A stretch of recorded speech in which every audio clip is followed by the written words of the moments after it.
恭祝大家身體健康，學業進步。在年初一我和過往一樣到外公家拜年，食齋菜。唔知你的家族傳統又係咩呢？下午和姑丈叔叔嬸嬸和表哥一齊玩 Uno， 在新年裏透過玩遊戲加深了彼此的認識，這是我最大的收穫。盤點一下大家最期待的紅包，當然有不同卡通角色。爸爸話要養成儲蓄的好習慣，立志在新一年把想要和需要分開，減少買零食的壞習慣。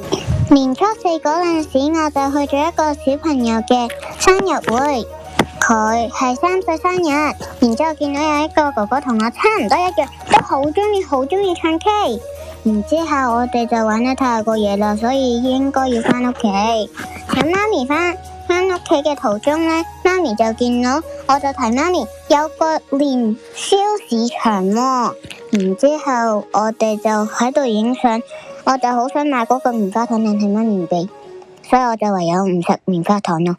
但係叔叔話可以俾我免費，多謝咁樣啦。然之後呢，後日呢，聽日呢，我哋就去咗睇電影啦。然之後我哋就睇完電影就去咗。我哋睇完電影之後，我哋就落咗去下面度影相，影完相就 send 咗一個 QR code， 入面有得畫嗰啲自己整一啲荷包，就係呢啲咁靚咯。我同媽咪一齊整咗好多，然之後我哋就去咗好多嘅地方度影相，影完相我哋就去咗買芝士蛋糕同埋馬仔形狀嘅蛋糕。Happy New Year！2010，開心啊！